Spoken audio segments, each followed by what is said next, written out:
Hey everybody, it's Maggie Mulhern from Modern Salon TV. We're here at the Goldwell KMS Academy in London. I am here with the Daniel Martin, who has a brand new title with Goldwell. What is that? Good afternoon, Maggie. I'm Goldwell's Global Styling Ambassador. Bit of a mouthful, really, Yes, but you have trouble with it too. And Daniel is one of those magical editorial guys. He's done a ton of Fashion Week. He does photo shoots, and I was surprised to learn that you've been doing this for 20 plus years because he looks so young. Yes, I am still young. I just started young.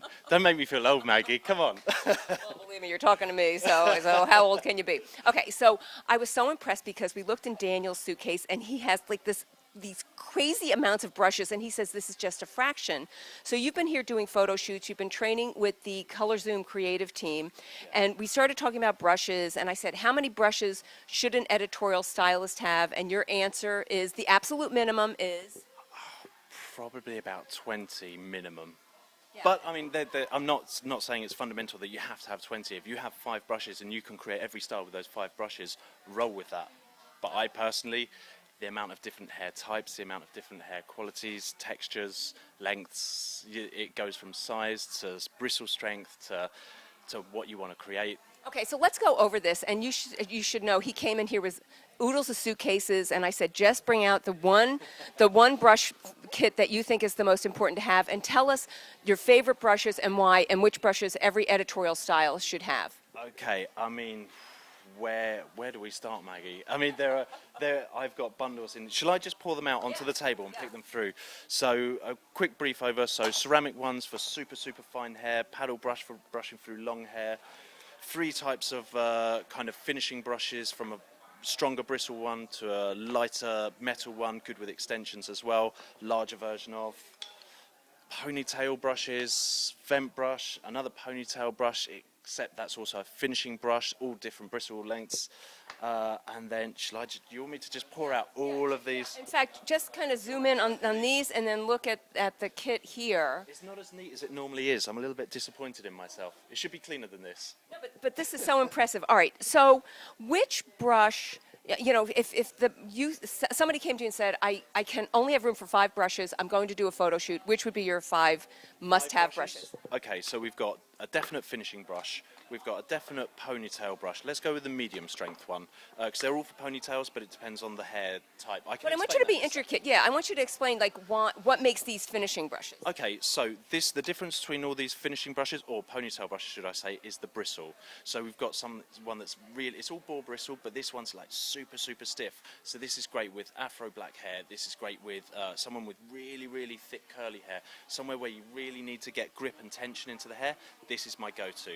The middle one, slightly softer ponytail maybe, you don't want so much grip in the hair, just a slightly softer finish. You can do with both, but it all depends on the hair type.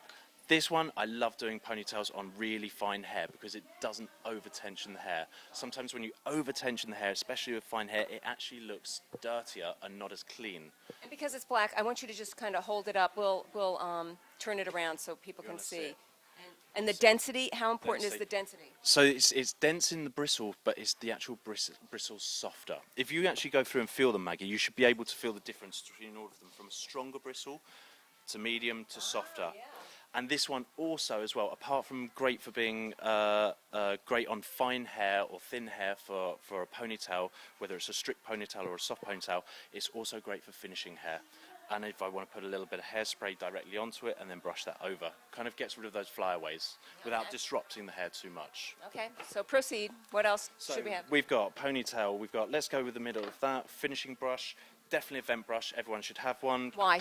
Great, because getting volume in the air at the roots, so you're ventilating the hair. Nice for grooming hair afterwards, great for men's hair as well. It's vent brush. Multi-purpose. Vent brush. I mean, people say to me all the time, what is a vent brush? And your answer is? To ventilate the hair. Ventilate the hair. So you'll see that it's just got the space that you can lift the hair up and actually get air ventilated through. And air ventilating through from the scalp from one side to the other is what creates volume and lift. Okay, perfect. Okay. Next, it's got to be round brushes. I use them all the time. So once again, it's all about the hair type I'm going to use. So if it's someone with black hair, really thick, coarse hair, or someone I want to get it super poker straight, but not using a flat iron, so it's not lifeless, it's still got life in it, we've got the stronger bristle. Next one down, slightly softer. We want a beautiful volume blow dry, but the hair's not so curly, and we don't want to over tension the hair. That's where I go with this. And then someone with finer hair, you don't need to over tensionize the hair, so it's just even softer bristle. Because sometimes the problem with some hairdressers or with some like clients at home is they just don't understand when to change for each hair types. They have one brush and they think that can do everyone, and you can sometimes. But to get the maximum effect of what you want to do, you need to be versatile. And as a hairdresser with no hair, I need to be able to do everyone's hair. That's my first time seeing him without his hat. That was just a little bit shocking. It's a rarity. It's a rarity, Maggie. Oh, we're so lucky we got to see him. I try and keep this hidden. Okay, and I know you were talking about that these are great for fine hair because Absolutely. they're ceramic. Because they're ceramic. So the ceramic heats up, but it's also because the hair gently grips in there, but you're not over tensionizing the hair. So this is for fine hair that's really straight and you want to get a little bit of lift and a little bit of bend.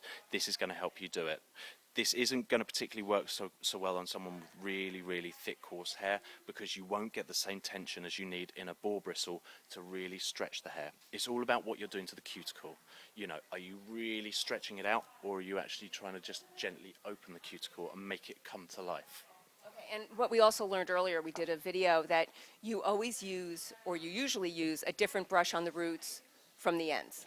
It all depends on the hair type, what I'm doing, who I'm working with. But yeah, I may start off with something where I want a little less tension at the roots, so it's more voluminous. But if I want the ends to be a bit more poker straight, I might finish with a stronger bristle one, or I might start with the roots with a vent brush if I want something with volume, and then gently soften out the ends with a soft one. There are no limits to it. Okay, and I know you have to get back to a shoot. Is there anything we're missing here? How about one of the teasing brushes? Oh my God, what else? Yes, I have another teasing brush down here, which I love for back combing, also for finishing. I also love this little neck brush. I don't use it to wipe off hair. I put hairspray on it, and it's when I've done a ponytail and I just want to clean up those kind of flyaway bits without disturbing the base I've already put in there. This is so cool. Thank you for giving us this time. I know everybody's on set saying, where's Daniel Martin? Where did he go? And again, we're here at the Goldwell KMS Academy in London, one of the best places in the world. I mean, a lot of fun stuff going on here, a lot of great education. And how does one follow you? You can follow me on Daniel Martin 81 on my Instagram, or via my website, my agency, which is bryantartists.com. I think on stage for Goldwell. Absolutely, on stage at Goldwell, which I will be in Toronto. I think it's October 2018. We are 2018 now, aren't we? I'm losing track of the days, Maggie. Yes, October 2018, Colour Zoom, sorry. On stage. And actually, it is Global Zoom, and we're all looking forward to it. So, Thank you so much, and have a great day. My pleasure. Thank you. Bye. Bye.